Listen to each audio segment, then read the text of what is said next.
What is up, everybody? Welcome back to another episode of the Rookies of the Year. It's me and Rob today. We got a packed show. We're going to talk a little NFL preseason, a couple NFL headlines, and then we're going to do a little college football. MLB playoff races is kind of heating up. We got the MVP debates as well. We're going to talk about. We have three really fun segments. We're going to talk a little defense today. So, cornerbacks, we're going to do a blind ranking, top cornerbacks in the league. We're going to do an edge rusher, king of the hill, see who hits that top of the mountain, who's the best edge rusher in the NFL.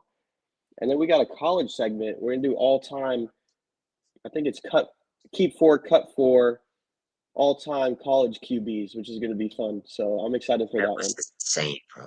That's going to be the toughest segment for sure. All right, let's get right into it. Let's start with Jaxson Dart. We're going to talk a little preseason. One quarterback it's kind of been making noise in the preseason has been Jaxson Dart because we don't really know what to expect from the Giants this year. But what's kind of jumped out from his preseason performances that you've seen so far? Um, I've actually been really impressed with Jaxson Dart. I didn't think he was going to look this good right out of the gate. I know it's just preseason, but you could just tell he looks really poised. He looks like in complete control of the offense. I've been impressed with his timing. Um, he's been able to make the throws. So, like, it's really all positives right now for Jaxson Dart. He's looked sensational. Yeah, coming from the SEC, you have those crazy defensive lines and those crazy defenses that are getting thrown at you every week. So I think that really helps with a quarterback like him is he comes into the NFL and he's seen good defenses his whole career in college. His pocket presence has been like he's poised in the pocket. You can see that he's ready for that. But the big thing with Jaxson Dart is I think he like the big plays he's been making big plays in the preseason, and he's one guy that stretches the field. He also has a little bit of running ability, a little mobility, threat with his legs.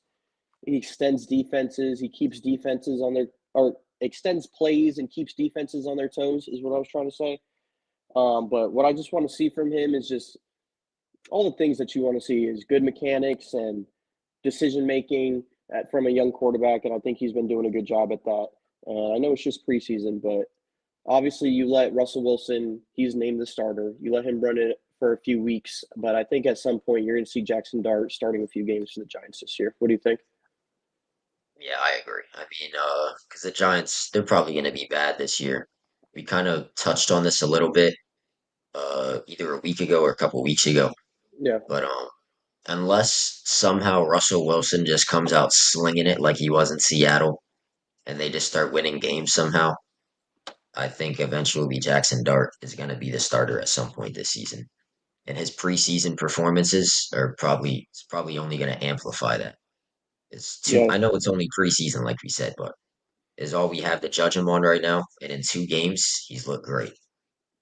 I agree. And he just looks like he's ready for the moment. He's kind of eaten up that New York and NFL or that kind of like New Yeah, York fan base, and he's not really letting it get to him, which I think is probably one of the biggest parts about playing in New York is just not letting the noise like impact how you play the game. So I think he's doing a really for good sure. job at that. His decision making has been incredible. He's not forcing anything, so no complaints. The Giants might have one, maybe. Yeah, but I We was gotta see. with you on that. I didn't really think Jackson Dart was going to be all that coming out of college. I thought they were kind of reaching for him, trading back in and drafting him early. But you see why the Giants were really pursuing Jackson Dart, and that's Brian Dable's guy, as we have heard all throughout the offseason and through the pre-draft processes. Dable's like enamored with this guy. So yeah, They finally got something right. we'll see. I mean, it's early. All right, Trey Hendrickson has been talk of the whole offseason. This guy still can't get a contract from the Bengals because they want to pay all the wide receivers and just pay. They only play offense. They don't play defense in Cincinnati. So, what do you think if Trey Hendrickson gets traded? What teams do you think make the most sense for him? Number one, I think maybe the Detroit Lions, actually, because That'd be they're already a disgusting. very good team. Hmm. They already have Aiden Hutchinson. You pair him with Trey Hendrickson, and they have a ton of cap space too, so they can definitely afford it. If you add him to that line, I mean that's the best edge rushing duo in the league. Yeah, easily. You would basically have two top five edge rushers Yeah, on one team. essentially put them like at the top of the NFC. I still don't And know I, if it would be over Philly though, because that Philly team is just ridiculous. yeah, they're just a little bit deeper. But um, obviously, New England would be a great destination for Trey Hendrickson. We've already put in an offer for him, and I guess it was a strong offer, is from what all the reports are saying. And New England pair him with Keon White and Milton Williams on the inside with Christian Barmore might be one of the best defensive lines if they're able to pull that off. So I'm really interested in that. But I like those contender teams to really try to like make a move and make a defensive stand and bring in a big guy like Trey Hendrickson that is going to totally change your defense. Like you put him in Baltimore, you put him in Detroit, you put him in even like somewhere like Houston. I mean, Houston has Green Bay.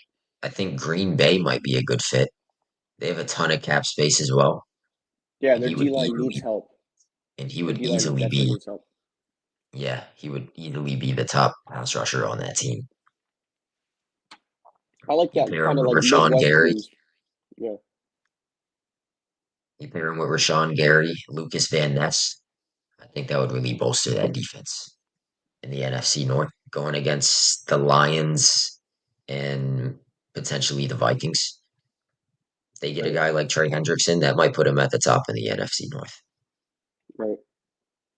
Yeah, I mean, at this point, if you're the Bengals, you gotta if you're not going to pay him, you got to try to find a fit for this guy in the league because I mean he's done nothing wrong to you guys. He's played his heart out. He's put up his numbers. He's put up stats, got sacks, and they still won't pay this guy, which I think is just actually insane with all the defensive trouble that they had last year. You would think that would be at the top of their list to be able to make sure that their defense was going to be strong coming into this year and give their offense some help so they don't have to just drop 45 every single game to win. I Um, mean, like you said, bro, they only pay their offensive players, so he's cooked. I would, if I was them, I would pay Trey Hendrickson over T. Higgins.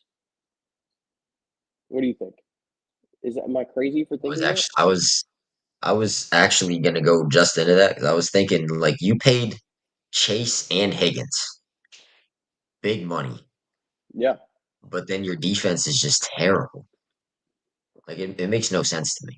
Obviously, they saw last year that it doesn't work having a top tier offense and no defense. They still missed the playoffs despite scoring over 30 points a game.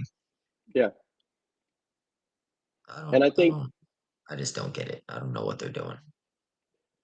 and they let somebody like Joe Mixon walk the year before, and their offense really didn't fall off that much. So you would think like you take T Higgins off that team, but you still have Joe Burrow and Jamar Chase. You're still getting great offensive production on that side of the ball. You have gotten little to no production on the defensive side of the ball consistently for the last 2 years. And the only bright spot on that whole defense has been Trey Hendrickson. He's literally carrying them in some situations. Their incompetence is, I love it. I mean, as a Steelers fan, Bro, I want to see T. Higgins in some red, white, and blue. And they want to pay this guy all this freaking money.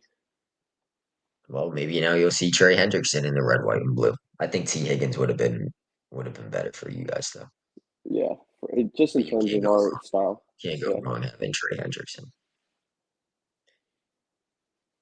Because you take All right. T. Higgins away from Jamar Chase, and he's probably a real wide receiver one. Yeah, for sure. And Yeah, he's one of those really good X receivers on the outside that you just put him one on one and throw the ball in his vicinity. He's gonna go get it. for It's sure. like 60-40 with T Higgins out there on other NFL corners. You throw it up there, it's like 60-40. He's gonna get the ball. All right, we were talking a little quarterbacks earlier, but let's keep talking quarterbacks. Let's move into Indianapolis. They announced they're giving Daniel Jones the job. They move on. I wouldn't say move on, but they benched their number 5 overall pick from 2 years ago in Anthony Richardson. And this guy is super young, but they move on and they give Daniel Jones the nod for the start of the season. What do you think? Did the Colts make the right call, or does this kind of like? I mean, the Colts are going to be abysmal either way. So, give me your take. What do you think about this? I mean, pretty much just to emphasize what you said, no matter who the Colts put at quarterback, they are going to be terrible. I just can't see them winning more than like 5 or 6 games because that Yeah, offense is going to be abysmal. Daniel Jones, it's crazy to say, but Daniel Jones might actually be the best option out of what they have, which is pretty disgusting to even think about.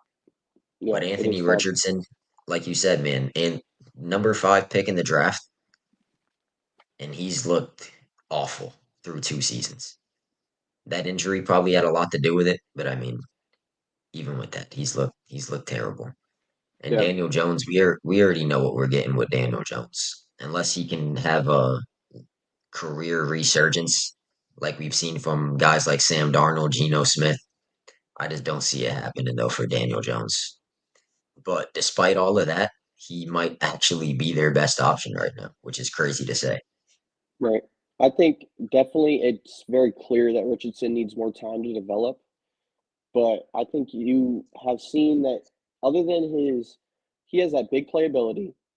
He's He's a obviously one of cannon. the, yeah, he's obviously one of the best athletes on the field when he's on the field. He obviously has a lot of injury issues and he's very injury prone. So that's kind of like what makes him a little bit more hesitant is every time they go out and they put Anthony Richardson at the helm of their offense, he's got about 3 games of life and then he's hurt.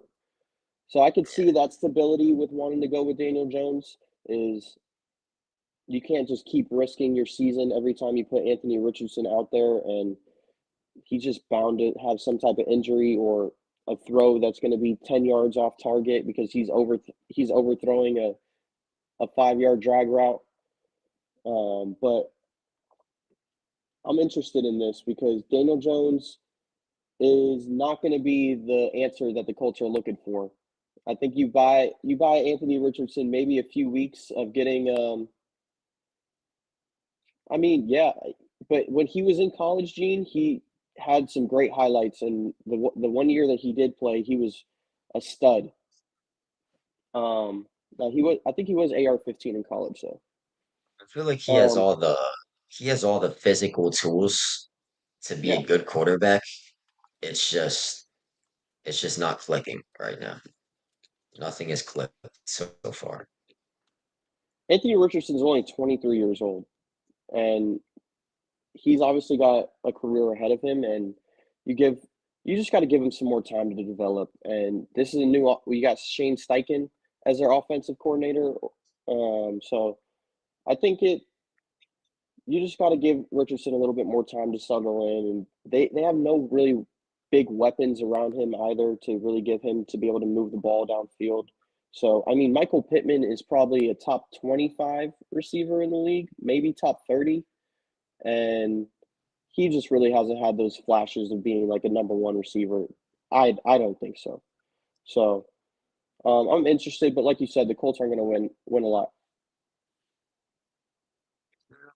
Not winning very many games, no matter who's at the quarterback spot. But with that being said, um, I don't think Daniel Jones is going to be the starter for that long. We'll probably see Anthony Richardson back at the helm probably by like week 6, week 7, maybe. Right? I don't know.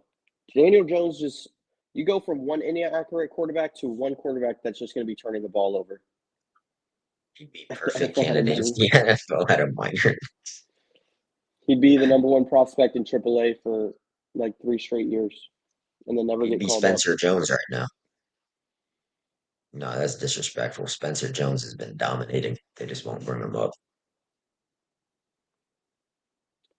Do you think that the long? What do you think long term? Do you think this Anthony Richardson is going to be the long term quarterback for the Colts, or do you think this is kind of like the writings on the walls that if this doesn't work out this year, maybe next year is like hopeful thinking that he even gets a shot next year. Do you think that they keep on with Anthony Richardson, or do you think this is kind of like a do or die? We got to kind of, if it doesn't work out, we got to move on type situation. I mean, he's gonna need to become the starter by like week 8 or 9 at the latest and have a strong start. I mean, have a strong finish to the season for them to even give him another chance next year, probably. But it's really hard to gauge him because, like you said, he has all the physical tools. It's there, Guy but looks like he's built nothing out of is a clicked. freaking lab. Looks like the Winter The Soldier. injuries, the decision making has been piss poor. It's like the opposite of what we've seen from Jaxson Dart. Kind of, he doesn't look poised. His decision making is not there. Like nothing's clicking so far. Yeah, like if you're the Colts, you don't go out and try to give this guy another contract. I think you, Absolutely not. I think like Not based even on with what how we've young seen. he is, yeah, no, way too much wishful thinking with this guy. So And this is probably it. This season is probably it for him. It's do or die for Anthony Richardson. I'd agree. All right, I wanted to talk like I feel like we talk a lot of quarterbacks. We talked a lot of running back quarterback duos last week. But besides a quarterback, who do you think is the best player in the NFL? Not a quarterback.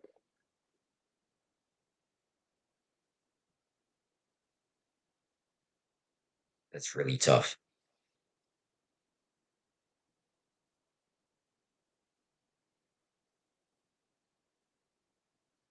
I might go. I might go one of those receivers, either Chase or Jefferson. You could Okay, go Saquon Barkley. I would go Saquon. I would, yeah, because I feel like Saquon's a guy. You put him on any team in the league, he's gonna dominate. Yeah, he changes. Even with a even with a bad offensive line, he'll make him look good. This dude just finds holes that Yeah, aren't even there. He makes something out of nothing every time, and he has the hands too. He might not be as valuable as one of those top pass rushers, though. Guys like Myles Garrett, T.J. Watt, I think he's guys like valuable. that. I think he's that valuable for sure. He is. We saw what he did in Philly this year. Once he was on that team, it was almost like everybody knew that they were unstoppable. They were just worried about if the Chiefs' devil magic was going to be able to come in and take over and win them that Super Bowl. But everybody knew that the Eagles were the better team. I mean, Saquon was yeah, at the man. helm of that.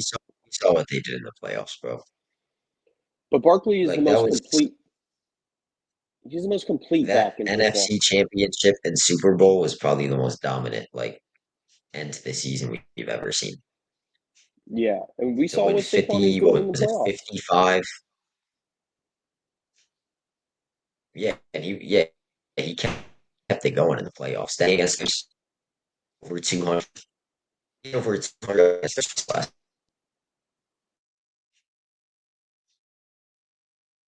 That's just it's crazy. That's what happens when you don't have Aaron Donald. You get absolutely gashed. All right, can you hear me? Because I think I went out for a second. We're good. Yeah, All right. I got you. But what I was saying is, I think Barkley's like the most complete back in football. He could run inside, he could run outside zone. He gets a lot of toss plays. You can throw a screen at him. He can jump over you frontwards, backwards. This guy could do it all. So I think that's I think that's what makes him the best player in football. That's not a quarterback is that he could just take a pressure. He could take pressure off the quarterback.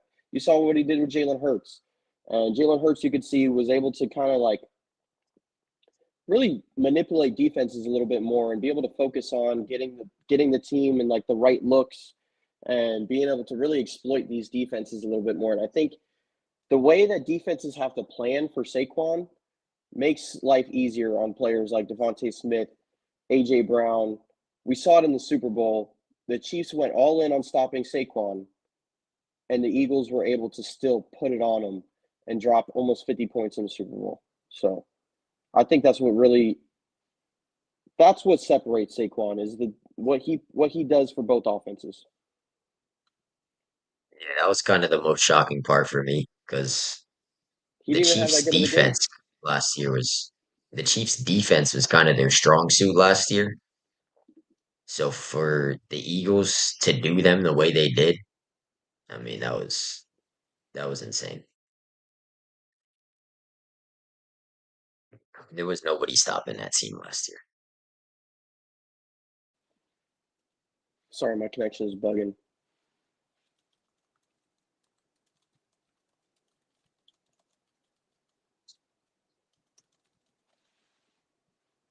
I forgot to pay your Wi-Fi bill. I'm sorry.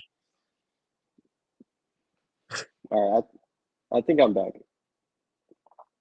Um, but the opening play of the NFC Championship game, he takes the first play for how many yards off it for a tutty, and then he had that long run in against LA against the Rams. Those plays just totally turn the game on their head and completely change the momentum of everything. Yeah, I mean he had I think it was 66 yards to win against Washington. Yep. Off the top of my head, I want to say 66. And then he had those two crazy runs against the Rams. What was it? 75 and maybe 80. Yeah. That's crazy, man. It's insane. Yeah. This He's dude's unstoppable. such a game changer, bro. All right. Let's get into our edge rusher king of the hill. So we got to agree on this. We're going to start from the bottom. We're going to go to the top. We have to agree on if this guy is better than this guy, and then they move on to the next round. Heard? And then eventually we'll get to the end, and whoever's the last man standing is the best edge rusher in football. You ready? I'm ready. I think this is going to get interesting towards the end, but I'm ready. I think it is too. All right. We'll start with Will Anderson versus Jared Verse. You there, Rob? I'm here. I I am don't see here. you. I don't Can see you you on the hear me? screen. Because I'm I I'm can hear still you, but I'm I don't still see you. frozen on the screen. Yeah, I I can don't hear I you. don't know what's going on. As long as you can hear me. Yeah, you're in my ear, buddy. Jared Verse versus Will Anderson. Who are you taking out of these two? Jared Verse. I'm not saying I take Jared Verse. I really like Jared Verse's upside, but these are two guys that we haven't seen much from. Jared Verse, he's only 1 year in the league. Will Anderson has only played 2 years. I think Mm-hmm. Will Anderson had a stronger rookie season than Jared Verse did, and he did Yep. a good job building on that last year. So, just for the sake of, we've seen more of him, like we have a bigger sample size, I'm going to go Will Anderson over Jared Verse. I will agree with you. I think Will Anderson is going to be a staple on that Texans defense. Him and Danielle Hunter are a ridiculously good duo, and he's always there making plays, and he's just like a wrecking ball on that defensive end. And he's so big, he's so strong. Pause, but he's like he's easily one of the best. Oh shoot, we lost Robbie. Oh, he's back. I was just trying to I don't understand what's wrong with the camera right now. Like you can hear me clearly, but the video's just not working. Interesting. Um, but yeah, I'm taking Will Anderson over Jared Verse. Do you want to keep Sorry trying for to the fix it? technical difficulty, guys. It's our producer's fault. You can blame the producer. It's We're always not the going to put his producer's fault. name out there though. We're not going to put the producer's name out there. We'll keep that hidden. Yeah. It's okay. They don't want to look at you anyways, Rob. They watch the show to look at me. You sure, bro? I just got a haircut. I'm Trey Hendrickson or Will Anderson, the guy we were just talking about. going to go Trey Hendrickson. I think that's pretty I think easy. Will Anderson is going to peak, as one of the top pass rushers in the league, I feel like. But Trey Hendrickson is already one of the top pass rushers in the league. Yeah. So I gotta go I'm, Trey. I agree with you on this. This is a pretty easy one to move on from. But this one's going to be a little bit tougher. A duo we were just talking about that would look good together, but who do you think would have the edge of Trey Hendrickson and Aiden Hutchinson? That one's tough. Only because Hutchinson had that injury last year, would I give Hendrickson the edge? But Hutchinson has shown everything that he has the upside to be one like top three pass rusher in all of football. I mean, last season was going to be a career year for Hutchinson. We saw it. He had 7.5 sacks and a forced fumble in only 5 games played. But like That's you said, ridiculous. that is insane. That is Yeah. absolutely insane. But he is a lot younger. We saw the flashes last year. We just gotta hope that he comes back from the injury, looking like he did before the injury, and I think he will. And for that reason, I'm gonna give the edge to Aiden Hutchinson. Wow. Okay. I don't mind this. I don't mind this. I will agree with you on this. I think Hutchinson, if you were going to go, we're playing backyard football. You got these two guys are standing next to each other, and you want your defensive end. Aiden Hutchinson is just such a gamer. I think he's played so many big games in his career that he's just ready for this type of situation, and he's the guy that I would feel most comfortable with as my edge rusher. The guy is an animal. The guy has a relentless motor. Like you're saying, those 7 sacks. How many fumbles forced did you say? He just gets It to was the only one. quarterback, and but Yeah, still, he gets to the quarterback, and five games. he's impacting the game on a different level. And I think he has like a really like timely impact, which I think makes the difference in Trey Hendrickson and Aiden Hutchinson. When it's third and long and your team needs a play and your team needs to get that quarterback rattled, they're a little bit more worried about Aiden Hutchinson than they are Trey Hendrickson. Because I think Aiden Hutchinson, you can put him anywhere on the defensive line, D tackle, D end, double him, and this guy just his motor is going to get him through. And he's one of the best stories in football, being from that Michigan area, playing in Detroit. You know, he has Michigan background, so I'm kind of like gassing him up a little bit too much, but I agree with you. We're taking Aiden Hutchinson. I almost All feel right, like we kind of did Trey Hendrickson dirty, but I don't think so. I'm sticking with Aiden. I think Trey Henderson had a really like I wouldn't say flash in the pan season because he is really good, but I'm interested to see if he's consistently this good for a while. That That's is, what I'm I worried mean, about. that's 2 years in a row with 17.5 sacks. God damn. Maybe he is consistent. Shit, I don't know, man. Did we make a All right. mistake? No, we're going with our gut, dude. Aiden Hutchinson versus Mr. Max Crosby over in Vegas. What do you think? I'm going Aiden. You're going Aiden too? I'm going Aiden. I think Trey is better than Crosby, honestly. I think Trey Hendrickson is better than Crosby. I think so too. Max Crosby is a great pass rusher. I think he gets overrated a little bit. Not to take anything away from him. He's probably still top 5-ish pass rusher in the league. Right. But I'm going Aiden.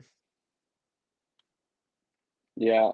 The thing with Max is I think there's just nobody else to be excited about really on that defensive side for Las Vegas.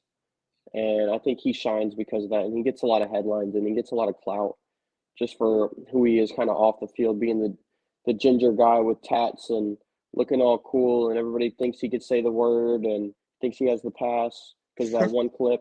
So I think that's why Max gets a lot of love around the league. But I think we're right. I'm going to agree with you. We're going to go Aiden Hutchinson over Max Crosby.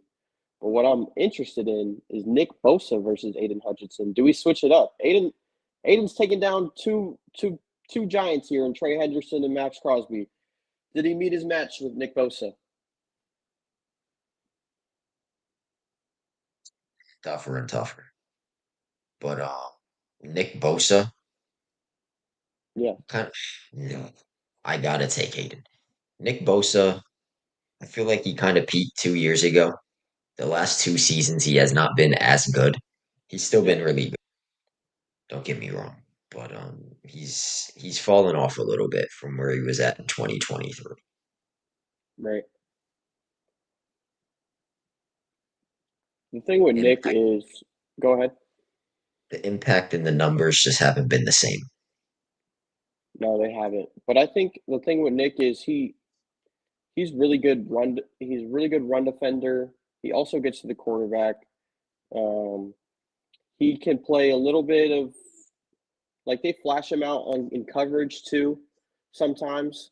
So I think he's a little bit more of like a little more of a wild card at that defensive end, which I think he does really well at. But I think Aiden Hutchinson, if we're just going just straight edge rushers, who do I want right now on my team? I think Aiden Hutchinson will have to edge him out. I think you're right. But I know this is where Aiden Hutchinson's Cinderella run ends. And is gonna edge him. He out edges him. Yeah, he does better edging than Nick Bosa I at the edge agree. position. Yeah. TJ Watt versus Aiden Hutchinson. This is going to be really close, don't you think? Uh, I mean, You really have to think about it. Are you thinking long and hard? um, this one's really tough, Keep all the but I'm gonna, factors, but don't I'm be gonna biased go. here. I'm gonna go TJ Watt 7 days a week, twice on Sundays. Yeah, I think this The one's pretty most one of easy. the most disrespected defensive players of all time. That's crazy. I don't know about all that. One of the most disrespected DP, bro. The fact that this guy only has one DPOI is really like mind-boggling to me.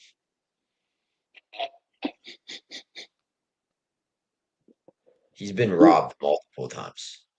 he's obviously better than Aiden Hutchinson. TJ Watt is a killer out there. Top three rusher in the NFL easily. He had a down year last year. In his down year, he had 11 and a half sacks and six forced fumbles. That's awful. That's in He needs his to down do year. better. He's not the same. He'll never be his brother. What do you think about him versus Micah Parsons? I'm taking TJ. I'd agree. I do like the Micah Parsons aspect that he could play a lot of different positions on the field. Outside linebacker, edge rusher, plays sometimes they'll throw him inside. I do think TJ is more dominant. Micah does a lot of really good things in the run game too, and just his pursuit.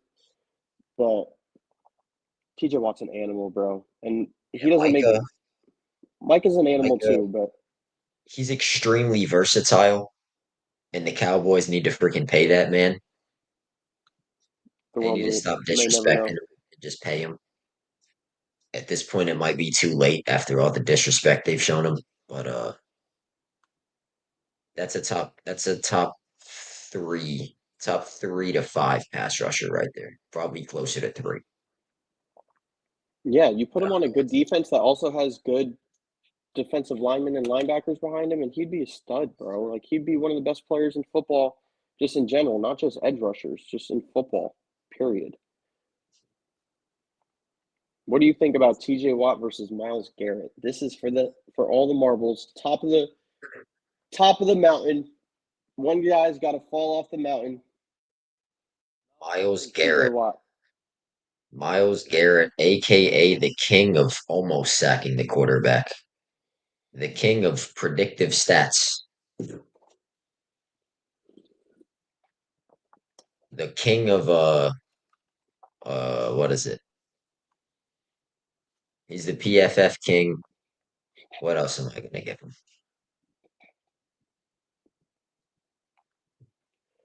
I mean, that's pretty much it. He's just the king of almost getting it done. He doesn't actually he doesn't get to the quarterback as much as TJ Watt does, but he almost does. He beats his blocker, but he doesn't actually get there. But because of that, for some reason, he's the best pass rusher in the league. It's fucking ridiculous, dude. Give me So you TJ took, Watt. oh my gosh. All right, since we have to agree on this, and somebody's got to be at the top of the mountain, I'll let Rob have his flowers because he's not on the screen right now. So we'll let TJ Watt be the winner. But in my head, give me Myles Garrett every day of the freaking week. That guy's one of the best defenders in all of football. Probably one of the top five defensive players all around all around the NFL. Maybe even top three. Myles Garrett Top, is top five defensive player easily. Don't yeah, get me wrong. Everything I just said, like he's still great. Top yeah. five defensive player, top 2 to 3 pass rusher at worst. But he didn't deserve that DPOY. He's a freaking monster, dude. I think every I mean, they're doing the same for TJ Watt. That's why these two guys are at the top of their craft. But I'm worried about Myles Garrett a little bit more than I am TJ Watt, just because what he could do with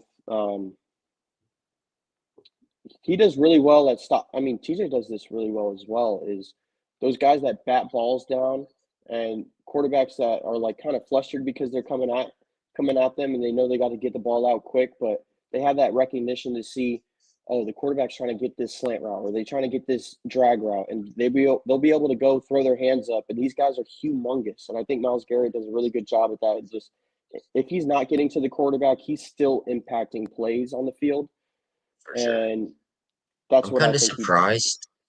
I am surprised that Myles Garrett has never had an interception in his career in 8 seasons. He's never had an INT, which is Wow. kind of surprising. Because, like you said, he does a really good job getting his hands up when he sees the quarterback is trying to make a play. Right. But he's never had a pick, which is kind of surprising. But you I know didn't who know has that. had multiple picks? Mr. TJ Watt. Yeah, he has 7, Damn. which is actually more than I thought. He has 7. He has 7 INTs. He had 4 passes defensed last year. He had All right. 8 the year before that. Like, come You on, bro. convinced me. I'm convinced. We'll take TJ Watt at the top of the mountain. There's Make like make the there's no numbers that you can throw out there that would suggest that Myles Garrett is better. People just say that he is. yeah. It's the eye test a little bit, There's no but evidence. it's The just because results he's the speak biggest for guy on the field. themselves. Maybe it's because they're scared of him, that they're gonna get hit in the head with a helmet. I don't know what it is.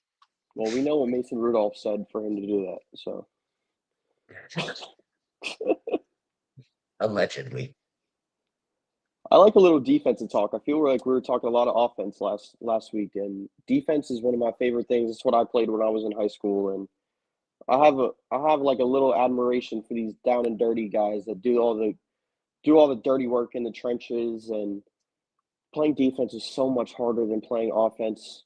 Offense is just like you're so much more free flowing, and you obviously have the upper hand to do whatever you want. But the defense having to stop that, I think defense is a beautiful game to watch if you're really big into football. Especially like defensive back. Defensive back is probably like the toughest position you could play. Easily. We're going to talk a little D back, Because your but whole game is just reacting to what the offense is doing. it's such a skill to be able to read somebody and slow down that fast and be able to play the ball. It's so difficult. The average person would never be able to go out there and play corner, even on a average or an above average high school wide receiver. I still don't think they'd be able to go out there and cover him. The average Joe. There's What just the position? What position did you play, Javi? I play linebacker. I'm a dog, Nice. bro. Oh, I I agree. get I get to read some offensive line. I like to predict where the quarterback is going, fill the run blocks, play a little down and dirty. I played a little deep D end in my life too, but linebacker is where it's at for me. And I still play Yeah, I that kind agree. of I still kind of when I'm playing Madden, you got to watch out for those user lurks when I'm playing linebacker because I'm reading Your you. game, your game kind of reminds me a little bit of Micah Parsons, that versatility. That's what they used to tell me in high school, and then I tore both my ACLs. So that's what Nick Saban was telling me too, but tore both my ACLs. That's insane. At the same time, No, not at the same time. One was like my sophomore year. One was my first game of my senior year. Crazy. that's terrible, bro. I know. All right, let's talk a little bit of And now DBs you're like you were here with talking. me. You could be in the NFL right now, but here you are. I know. If only everything worked out. My 5'7" self would have been playing linebacker in the NFL.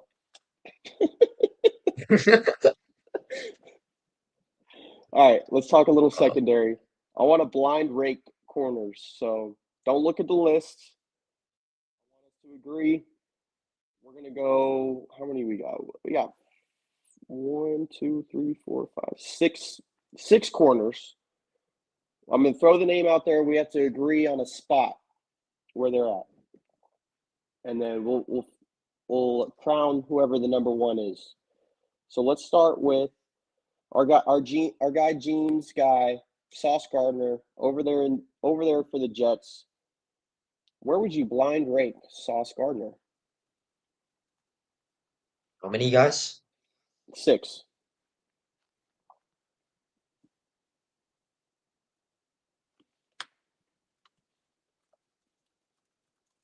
Gene is gonna say this is extremely disrespectful, but I'm gonna put him at 3. Three? 3. That's Now crazy. I'm hoping you didn't leave some of these top guys off the list, because if so, then my number 3 ranking is gonna look pretty bad at the end. No. I think it's gonna look bad that you put him that high. I'm not that high on Sauce Gardner. I think he's in that 5'6" range, but we'll agree. We'll put him at three. We'll put him at three, just because you don't know the list. I'm seeing the list, so this is going to be Rob's list. Sauce Gardner, I think he's not as good as these other guys we're going to bring up, but we'll keep him at three for now. Let's go over to your other foe in the AFC North, Denzel Ward for the Cleveland Browns. Where are you going to put him? He's been good for a long time, man, and he gets super underrated because he's on the Browns and nobody watches Browns football. But Denzel Ward has been a staple on that defense for years.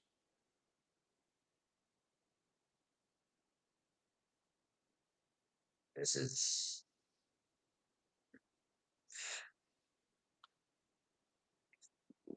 5. Five? Yeah, I think he's in that 5'6" range. I I don't mind. Yeah, I think he's better. Sauce Gardner's better than him. Denzel Ward, he's really good, but he's not as good as these other guys that we're going to bring up. But I think five is fair. I like that pick from you, Rob. How about in the NFC, guy on Chicago who's kind of made some noise the past couple years is Jaylen Johnson. Been a really good lockdown corner the past few years. Where are you going to blind rank Jaylen Johnson? If I put Denzel Ward at 5, then I kind of have to put Jaylen Johnson at 4. I think Jaylen Ooh, Johnson is better. ooh, I okay. do. I do agree. I really wanted him on my team. I think it was last off season before Hmm. the 2024 season. But obviously that didn't work out. He's not a Pittsburgh Steeler. He's still a Chicago Bear. Top tier He's cornerback. he's one of the few bright spots on this Chicago Bears defense. There's not a lot to really be too excited about, but Jalen Johnson is out there locking in.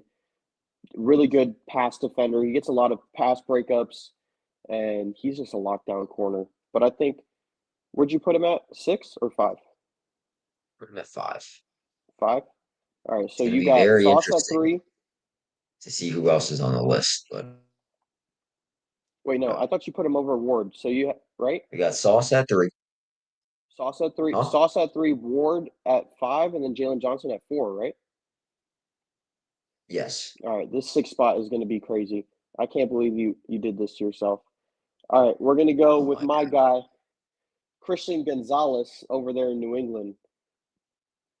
All pro last year. Where are you gonna rank this guy? Damn, Because I there's think I messed up, man. I think I I messed up. I think you But messed up too. I I think I messed up. I already know I messed up, but Because you we're know gonna the other put two names that are there too.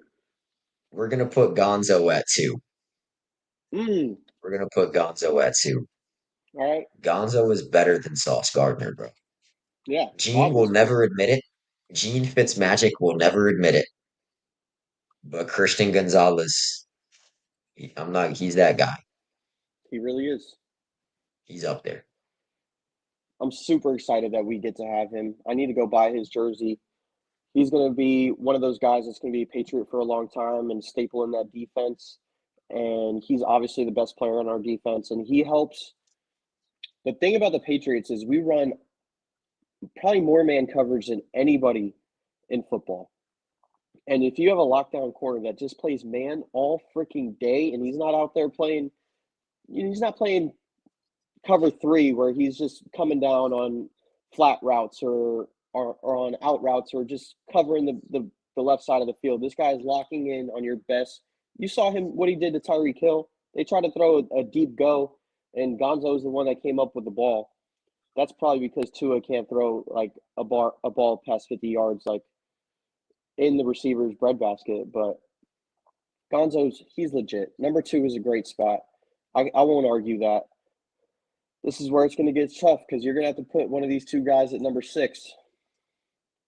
Let's get it out the way.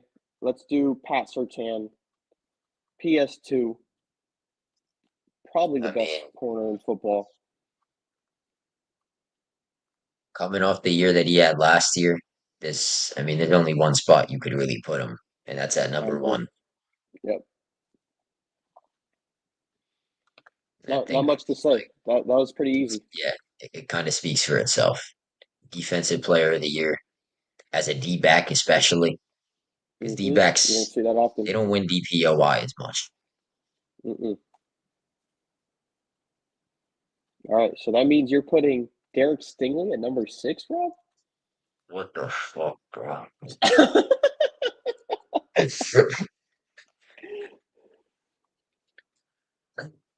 I mean, I guess Derek Stingley is at number six. That's sad. You're gonna have to fess up to Gene and tell him that you think Sauce Gardner is better than Derek Stingley. All right, let's just end stream. No, I'm playing. That's crazy, bro. I guess I have Derek Stingley. I have a top three That's cornerback in the league at number at six. number six. Yeah, I think it's if you were able to, redo your list, I think we all know it would be Surtain, Gonzo, Stingley, then Sauce, and then Jaylen, and then Ward. But it is a blind ranking, and Rob did jump the gun putting Sauce Gardner at number three. I set him up. I put Sauce first because I wanted to see where he would put him at. I know Gene is loving this, that he thinks he's better than Stingley, but Should have put him at four. If I would have yeah, put that him would have at been four, perfect. everything would have worked out perfectly. It would have been so Because good. on I this wanted, list, I think he's fourth on this list. yeah, Well, actually, I think he's third, apparently. But yeah. yeah. That's why it's a blind ranking. That was Derek fun. Stingley, not even top five, according to Rob doesn't know ball, apparently. Well, if you saw what Drake May did for his first NFL touchdown and threw a bomb right over Derek Stingley's head to Kayshawn Booty, you probably wouldn't put him in your top five. So just keep putting Drake May up, throwing go balls over his head, which I haven't seen since Jamar Chase was literally destroying him in college against when he was in Alabama versus LSU. Or it wasn't Jamar Chase because they're on the same team. I'm sorry, Devontae Smith. That's what I meant to say. Devontae Smith was the one killing him. Yeah, Derek Stingley was didn't he only play 1 year in college? Actually, I think he played two. I think he had a I really don't good freshman. I I'm don't not think he sure. played the COVID year. I'm Really, pretty sure he skipped the COVID year. Maybe he came back in 2021. I don't think he played the COVID year though. Yeah, it's saying that he had some injuries in sophomore and junior year, so he wasn't really playing too much in those years. He only played 3 games his junior year, and he played 3 seasons, but only like in those that sophomore and junior year he only played a total of 10 games. Interesting. I Yeah, he's not remember. I Jamar Chase remember. where he I remember him coming into college though. As a freshman at LSU, this guy was absolutely insane. yeah But he like you was. said, Devontae Smith absolutely lit him up. But he was young and inexperienced. Devontae Smith was kind of already a vet in college at that point. It's not as bad as what um, Jamar was doing to Trayvon Diggs on the other side, so it's fine. It's not as bad because he was giving Trayvon Diggs the work. That's insane, bro. They really had Jamar Chase and Justin Jefferson on the same team. I rewatched that Alabama and LSU game the other day, just like the highlights, and I'm just looking at star players all over the field. You got Burrow, you got Justin Jefferson, you got Jamar Chase, you got Clyde Edwards-Helaire. Then on defense, they got Stingley, they got Del Pitt, they got Patrick Queen. Like that's one of the best Oh, teams ever. even their wide receiver three, I think they had Terrace Marshall Yep, they as did. their number three receiver. That's just nuts, bro. And And then then on they the other had, who side of was that it? They Alabama had team, you had Thaddeus Matthew Judon. Moss, I think. They had Yep. Thaddeus Moss as their tight end. There you go. That team was just stacked on both sides of the ball, like you said. And then you look at that Alabama team. You got Tua, you got Devontae Smith, you got Jerry Judy, you got Waddle, you got Ruggs, you got Najee in the backfield, and then their defense is loaded too. Like that I was don't care just what anybody says. That is the best college football team ever. the LSU team or the Alabama team. That LSU team. Yeah, you have the best. We're going to talk a little college here soon, but I think Joe Burrow's season is that year probably the best college football season by any quarterback. I mean, For sure. easily. And then you got those two guys in Jamar and Justin Jefferson, which shouldn't it's not even fair. But yeah, just the dominance that that team had. And then they took Numbers that he they put up, he was breaking NCAA records against SEC defenses. They beat like seven top 10 teams that season. yep. And then you make Trevor Lawrence basically like the game was over by the time it's going into the fourth quarter. Trevor Lawrence and that great LSU or that great Clemson team with ETN and you have Higgins on that team too, made them look like just a shell of themselves. So What they yeah, did that to team was Oklahoma, just dominant. though, what they did to Oklahoma in that semifinal was insane. Justin Jefferson, 4 touchdowns in the first half. Dude was grittying over everybody. It was the All nastiest right, college team ever. Nobody's yeah. beating that. All right, let's talk a little college. Week 0 this weekend. Iowa State versus Kansas State. Do you have any prediction here for our game over in Dublin? Iowa State, Kansas State. It's in Dublin. Yeah, it's in Dublin. Wow. That's just. I mean, I don't know. I don't know how many years straight, but I know they did this last year with the FSU and BC game. But they're trying to kind of grow that FSU internet. and BC. They put FSU and BC. No, it was I feel Georgia Tech. bad. Georgia Tech. It was Georgia Tech because I remember Georgia Tech beat them. That doesn't that doesn't really make it much better though. I feel bad And for those Irish fans. They had to see that. yeah, Georgia Tech At least won. this year they at least this year they get a much better matchup, at least on paper. Obviously the season hasn't started yet, so we don't know how it's gonna play out. But Iowa State and Kansas State, both of those teams are ranked to start the year 22 and 17, respectively. Who are you But taking? give me the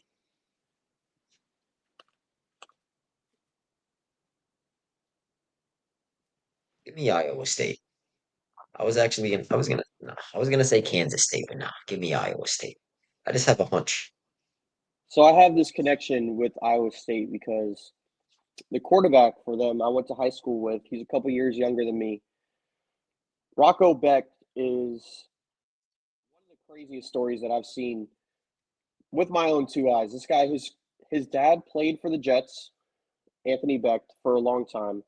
Rocco, when I first saw him as a freshman, was looking like skin and bones, and now this guy is probably about 200 pounds, all muscle, cannon for an arm. When he was in high school, his decision making really like kind of like scared me, but now he's developed so much. He has some great receivers over there, with Jaden Higgins and I forget the other guy that just came out of there. Um, but that team was loaded, and he really gave them a chance last year to be one of the best teams in the Big 12. And Iowa State is going to be. I'm rooting for this team just because I have that connection with him. And last year they beat UCF on a crazy game. He had that punched it in for the touchdown at the end on fourth down. I'm excited for this Iowa State team. I think Rocco has a chance at being one of the best QBs in all of college football and giving him a chance at maybe getting drafted this year.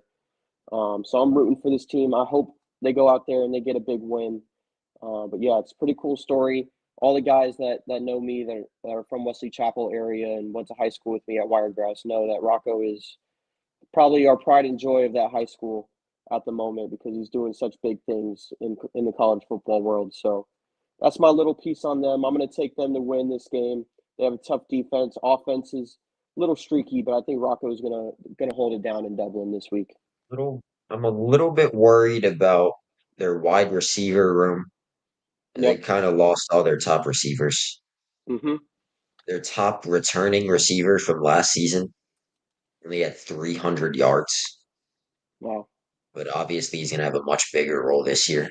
But if you look at the other side, Kansas State, their top returning rusher is actually their quarterback. What's his name again? Um, He's good. what was it? Avery Johnson. Yeah, Avery Johnson. And then I do like their running back though, Dylan Edwards. I think he Yep. was really good last year.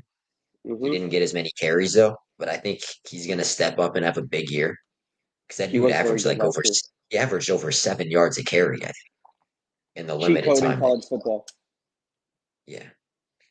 So this Kansas State team is they're gonna be good. I think both of these teams are gonna be good. But I picked Yeah, I'm. Iowa State, and after that story you told me, like I have to back them now.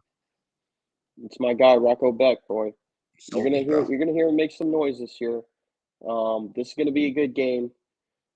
I'm excited. We got some college football this weekend, dude. Like we're back. We're basically there.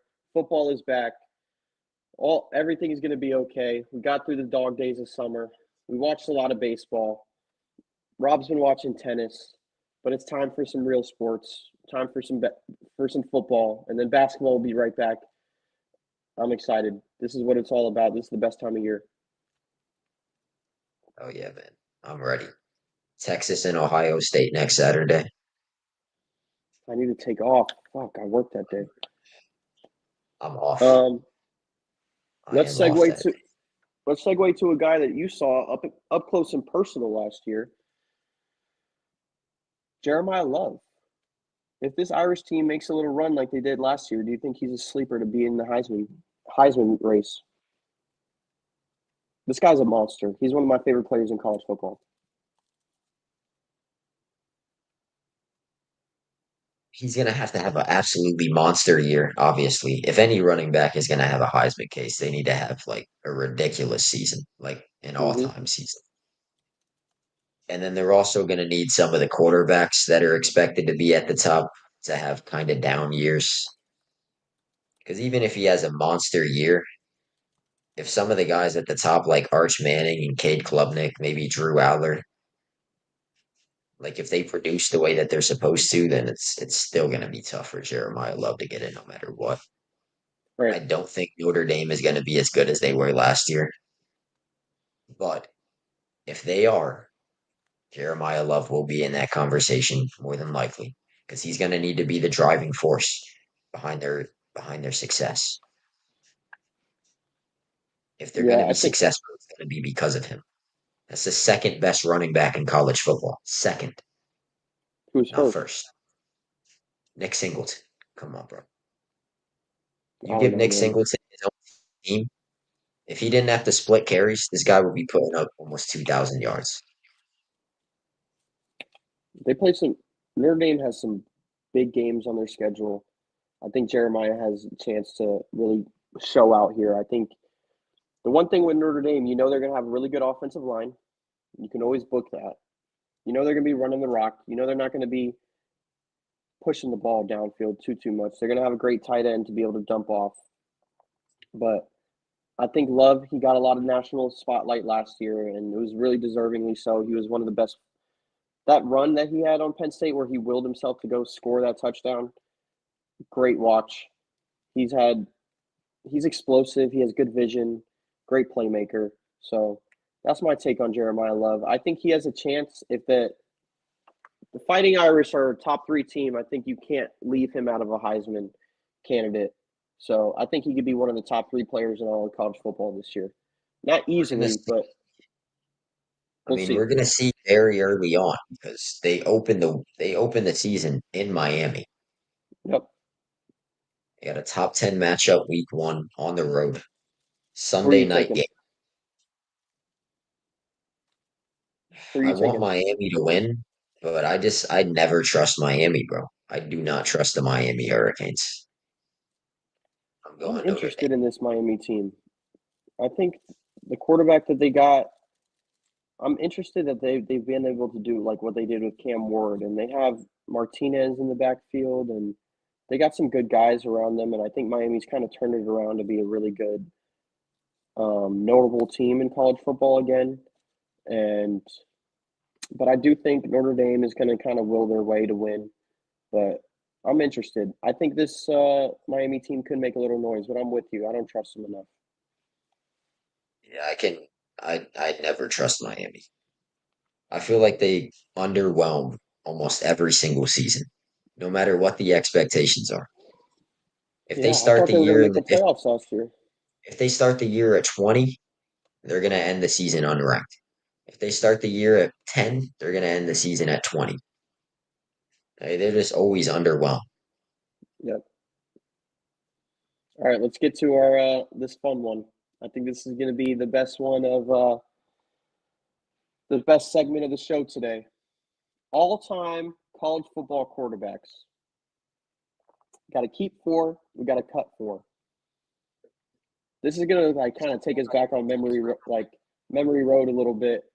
Just kind of like these iconic players back in the day that we grew up watching and you love to watch on Saturdays. So these guys were all people that you knew you had to be on the couch watching. We'll start with Burrow. I think he's an easy keep, but let's go ahead and let's dive into it. We'll start off with Burrow. What do you think? Are we keeping him or are we cutting him? You have to keep him. Like you Like we said, said earlier. Yeah. this dude had the greatest season of all time for a college football quarterback. Hmm. There's no way you're cutting that. I don't care if it was only 1 year. There's no way you're cutting that. Easy number one. We're taking them at their peak too. Not like their best season. You know what I mean? Not like all in a hole, but if you're taking them at their best. Let's go over to Tallahassee. Mr. Jameis Winston won a Natty, won a Heisman. Is he a top four quarterback of college football of all time? Dude, He's borderline. this it should be like an obvious yes, but the list is so deep that it's actually kind of close. But like I you think said, he's bro, a yes. I think you kind of have to keep him because as a freshman, he wins Heisman Yeah. and the national championship. He had over 4,000 yards and 40 touchdowns. Like, come on, you have to keep that.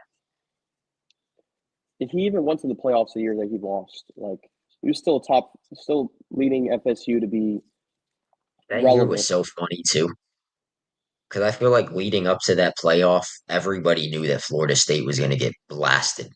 They just kept Yeah. getting lucky week after week after week, beating lousy teams by like a touchdown, and then they played Oregon and lost by like 40. He made Kelvin Benjamin be a first round pick in the NFL. The guy who could never get his NFL career on track. Jameis I really haven't made heard that that guy. name in a long time. I know, big fat boy Kelvin Benjamin. All right, so we got Burrow and Jameis right off rip. So that means we got some guys here that we're gonna have to cut. Some tough guys. RG3, another Heisman winner. All these guys are Heisman winners, but are you keeping? Is he a top four all-time college football quarterback? I I think we got to think cut him. I think we have to cut him just for the sake of we've already kept the first two guys, Yep. and he was great. He did win a Heisman, but Made Baylor relevant. Made Baylor like a team to watch. Super exciting. This guy goes number two right after Jameis. He's dude, iconic. his Heisman year, he had 4,300 yards, 37 touchdowns, and only 6 picks. God damn. And he had 700 rushing yards and 10 touchdowns on the ground. Holy cow. Must see TV was RG3 when he was at Baylor, dude. I I'm remember, kind of like, bro, I want to keep all of these guys, I know, in a perfect world we could, but but it just doesn't work like that. this is the Mount Rushmore. It's going to be some tough picks here. All right, so we kick RG3 off the Mount Rushmore. Kyler Murray, I think, is probably the next one. I think is the easiest cut, but was also a really great quarterback in college. Won another Heisman. Give me your take on Kyler. Kyler's Heisman year was actually better than RG3's. Wow, He had did not know this. 4,400 yards, 42 touchdowns, 7 picks. He had 1,000 rushing yards and 12 touchdowns. Disgusting. Like, are we really about to cut Disgusting. this guy? That's just nuts. You got to think. You got guys like Cam. You got Baker. You got Lamar. You got Johnny. Are we going to cut it? Are we going to cut Kyler? It's up to you. I'm letting you make the final decision.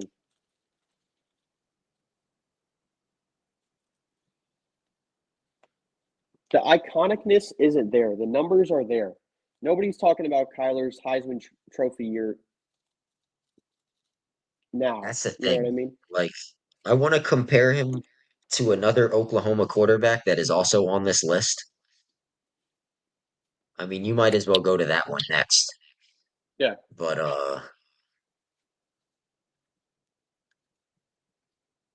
dude,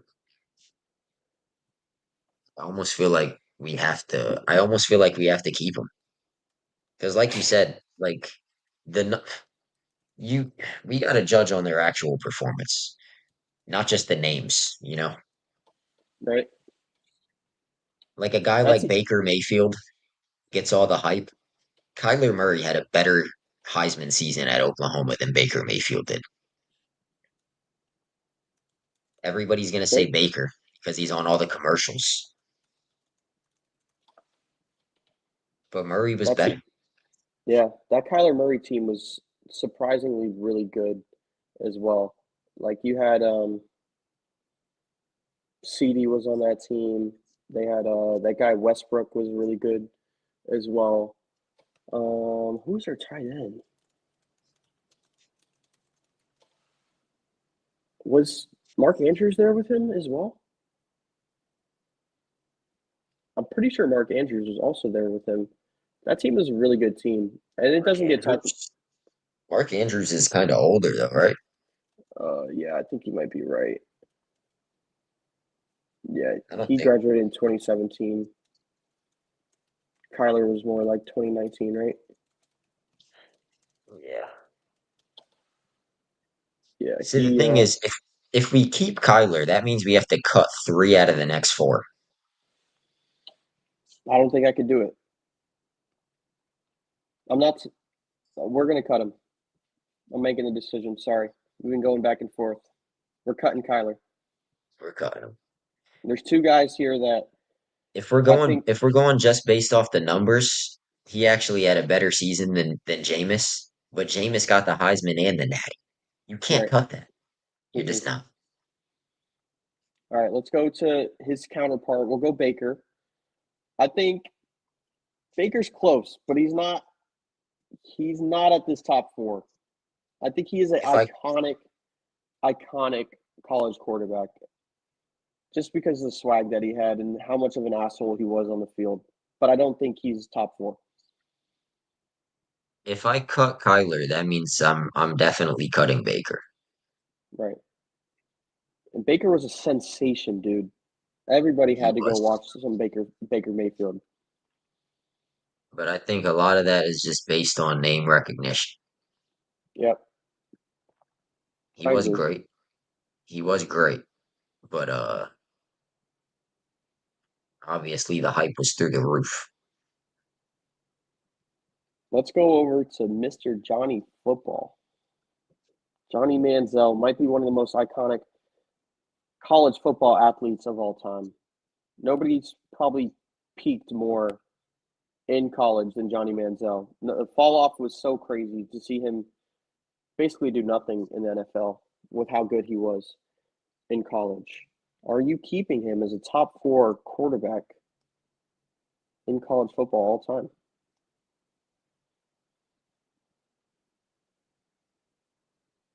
No. Oof. I was surprised to hear you Because say no.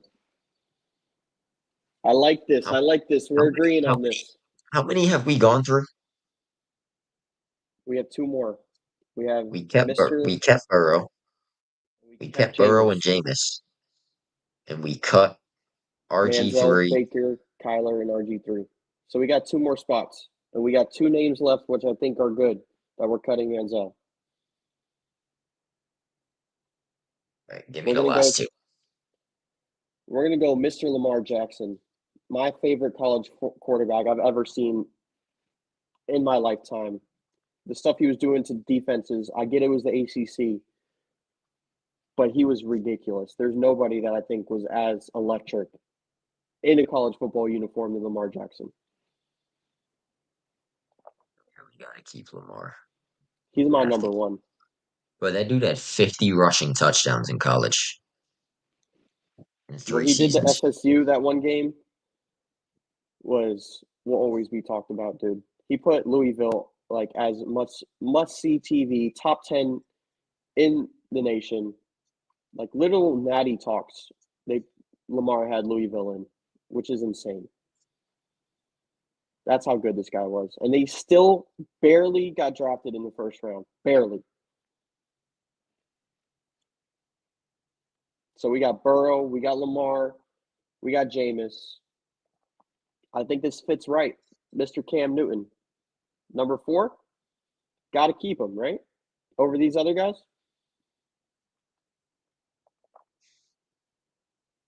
You don't seem sold. We keep him. I mean, he's kind of one of those 1 year wonders. He only had one season. Yep. But he wins the Natty, He wins the Natty. wins a Heisman. Yeah, we're keeping him. Yeah, you That got to. that natty is just that extra boost. The Natty and the Heisman is yeah, If he that's the didn't have the natty, perfect formula. if he didn't have the natty, I might cut him. But he Right. got them both. We're keeping him. So we Got kept to. Burrow. We kept Burrow, Lamar, Cam Cam, and Jameis.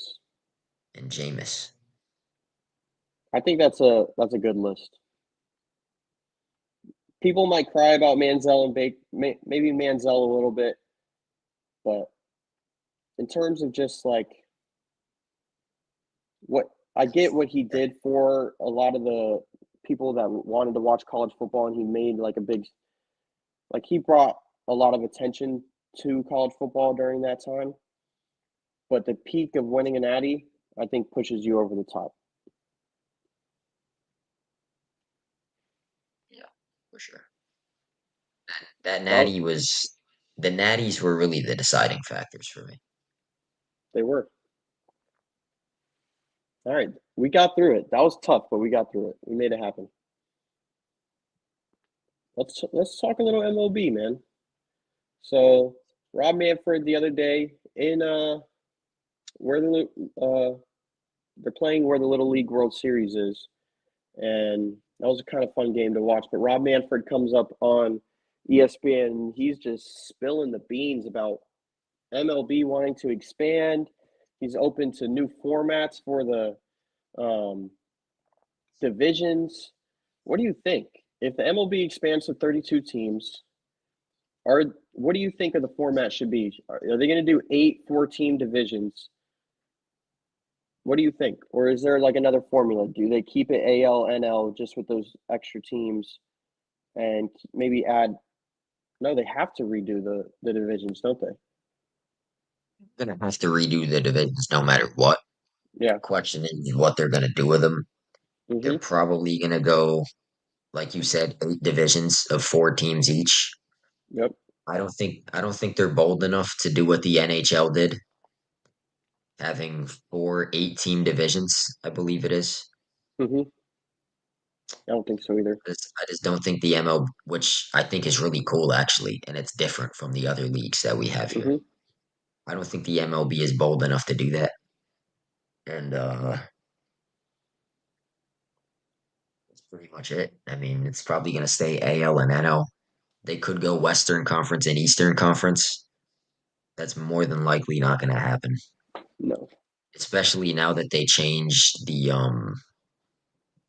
scheduling format where every team now plays against each other. Yeah. Just really wouldn't make sense to go East and West at this point. 'Cause if you were going to go East and West, and I think why even do that? How would you Have feel every about team that? play against each other. Every time this gets brought up, I see this division get thrown out there where it's going to be Philly, Yankees, Mets, and Boston. How do you freaking feel about that? I mean, you kind of have to love it because it would be really cool to see. But at the same time, there's just so much history behind all of these teams, Yeah. you know, and I don't like, to pull them out of their divisions, it yeah, kind of messes with the rivalries and stuff. definitely. Obviously, you keep the Yankees and the Red Sox together, which is the big Mm-hmm. thing.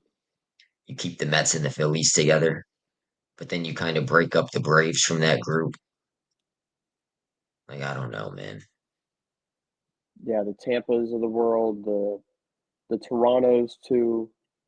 So then Like, like, we would see a division of what? Tampa, Miami, Atlanta. yeah, probably Who else would be in there with them? maybe Kansas City because they're kind of in that area.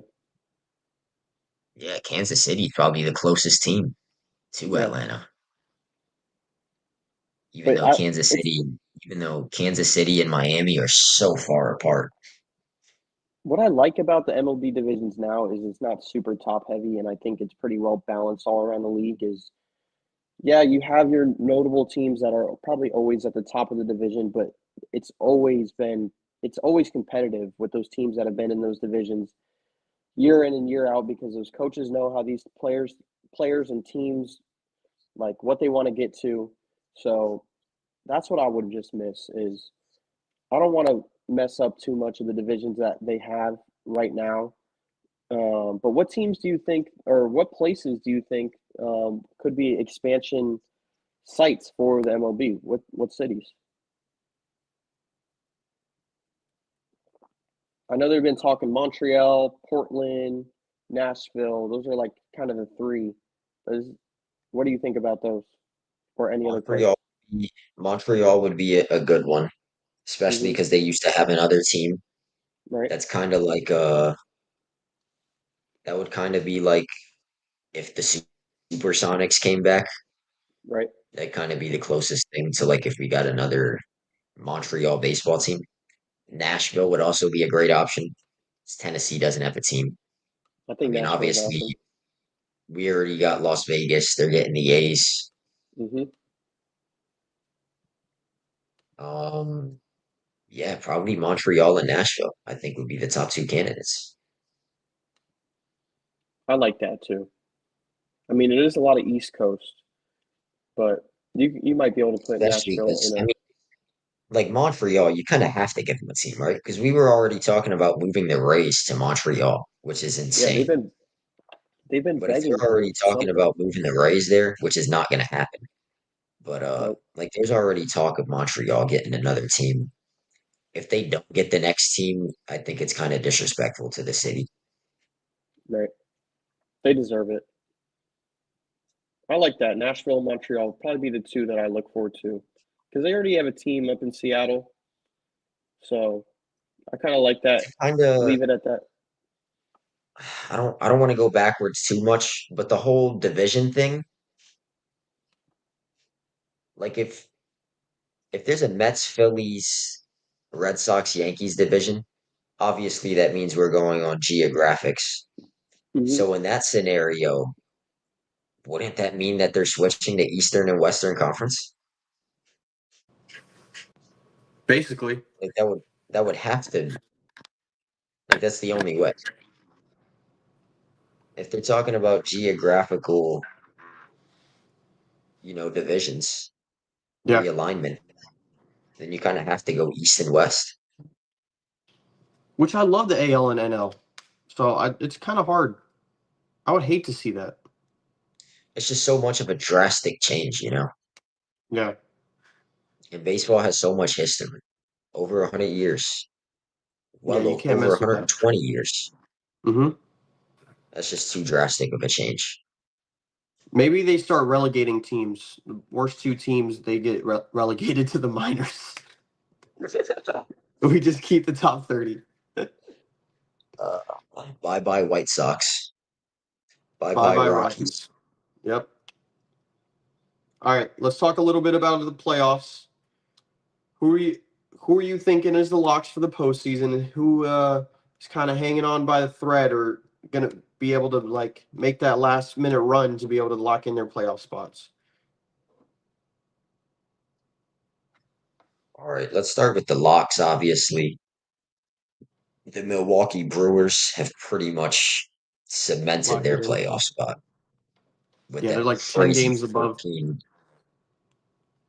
Yeah, they're 7 games up on the Cubs, Okay, which means they would be how many games up on the wild card? Like, there's no way that team's not making the playoffs. correct. The Phillies have kind of separated themselves from the Mets a little bit. Yep. And even if they don't win their division, they're still going to be a wild card team. The Mm-hmm. Dodgers are an obvious lock. Yep. The That's Cubs have a three. huge wild card lead. So then that leaves the Padres, the Mets, and the Cincinnati Reds. The Padres are 2.5 games over the Mets for the second wild card. The Mets are in the third spot, and they're only a game ahead of Cincinnati. The resurgence of Cincinnati has been great to see. Yeah. I didn't know they were that The close. Wow. Mets, yeah, the Mets have just been imploding, man. They've They been have. so bad the last few weeks, and the Reds have really turned it on. Like the momentum is telling you that the Reds are going to pass the Mets at some point. I still think the Mets are going to get that third wild card spot. I just think they're going to put it together Yeah. at some point in these last couple of weeks. They have too much talent on the roster to not put it together. They're loaded, dude. And that's pretty much it. The Reds are pretty much the only team fighting for that last wild card spot. You got the Cardinals 5 games back. I just don't think they have enough though. And they have been struggling too. They're just 4-6 in their last 10 games. It's going to come down to the Mets and the Reds for that last wild card spot. I love it. Did they play each other in September? No idea. I'm about to find out. Yeah, they do. They play 3 games in Cincinnati, September 5th to the 7th. The series is going to be massive. Next week or 2 weekends from now. Yeah, Um, I'll be let's I'll move to be the in New AL. York at that time. Actually, Oh yeah, you'll be watching your Steelers lose to the Jets. You know damn well we're not losing to the Jets, bro. Come on. All right, let's move to the AL. So, Blue Jays Going to probably the have AL. the AL East locked up. Yeah. The Yankees have been pretty bad. All right, Red Sox have been losing their stride as well. I'm gonna start with my Yankees. I was at the game last night in Tampa, 2-hour rain delay. Game started at 9:30, and then we just started mashing from the first inning. Judge, Belly, Stanton go back to back to back.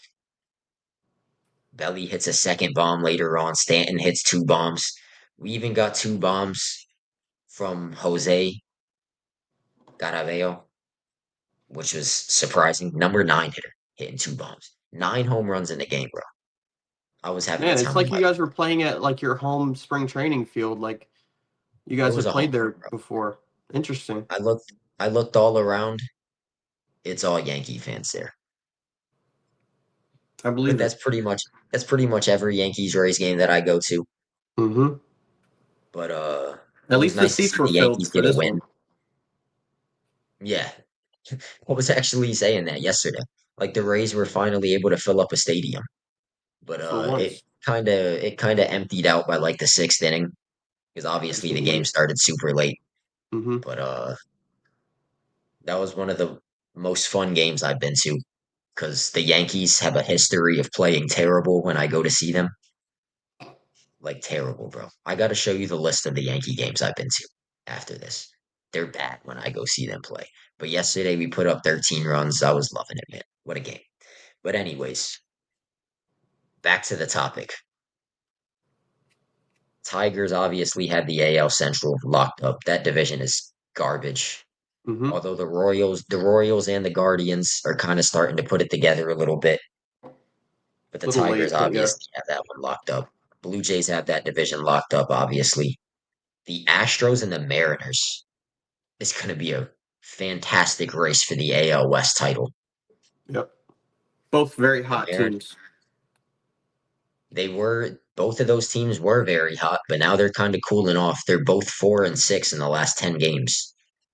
The Mariners have lost 4 in a row. The Astros have lost 3 in a row, which I Wow. guess, I mean, if you're both of those teams, you're kind of happy that the other one is losing at the same time as you.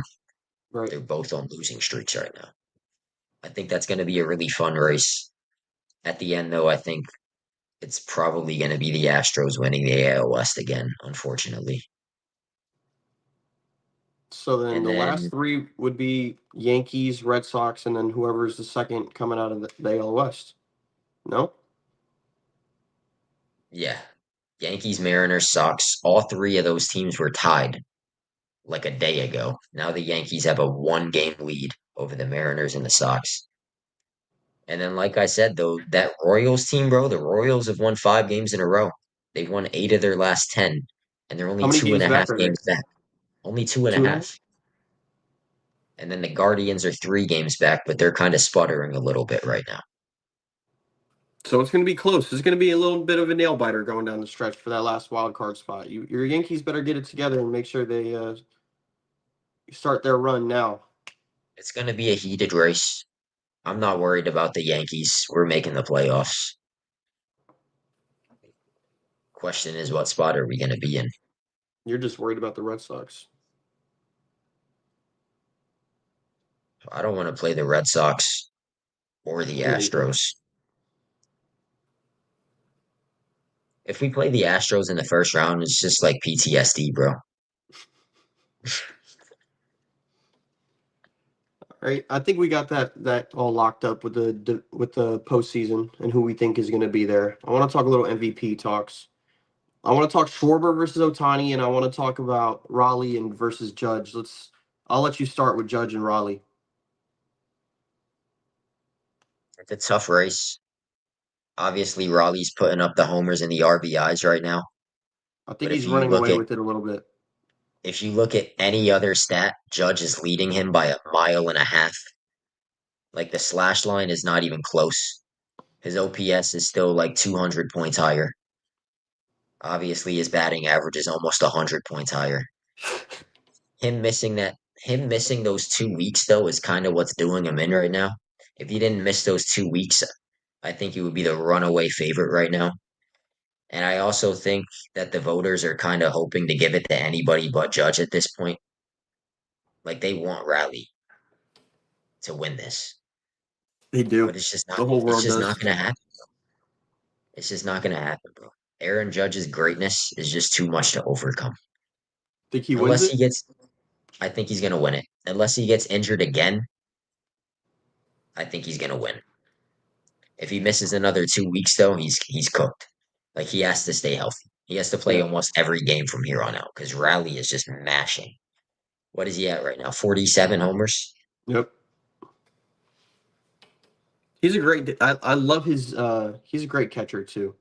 And you don't Yeah, see that. You don't see that a lot in the league. Is a catcher that not only is he great behind the plate, but he's mashing it when he's batting up at the plate as well. So I love that. I love a guy that can do both, especially at the catcher position, because a lot of people punt their catchers hits because they're just so good defending. Like Carlos Narvaez has been very cold lately, but he's such a great defender. You got to have him in the lineup. So it's great when you have a great defender in the lineup and he's a great hitter, and Raleigh's and that. So speaking of the defense, Aaron Judge is not. He's not able to play the field right now because of that elbow. right, So that could hurt him in the race. I exactly. mean, we've seen it in the past. I mean, maybe not so much right now. All of a sudden, that Otani's a DH, people don't care anymore about knocking DHs. It's Yeah. just crazy timing, isn't it? Hmm. I remember when you guys had JD Martinez and he was putting up the most ridiculous numbers and they wouldn't even put him in the race because he was a DH. And Yep. now all of a sudden that Otani's a DH. It's like it doesn't matter. It's very funny. It is funny how that works. While we're talking Otani, what do you think about the Schwarber versus Otani MVP race?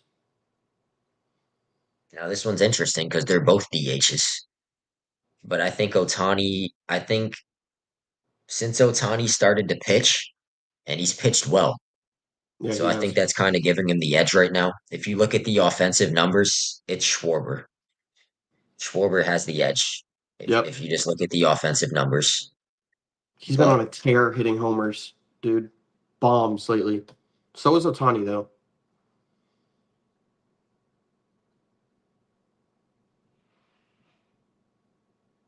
You still there? I think I lost you there, Rob.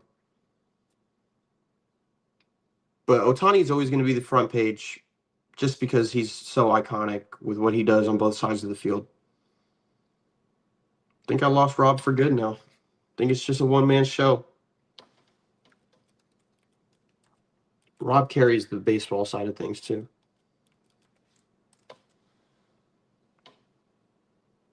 But the media markets, I think, it really pushes both of these guys. Otani being in LA and Philly has Schwarber. So I think those guys are two really good, easy guys to watch. And I think pushing those guys as the MVP candidates is pretty easy. So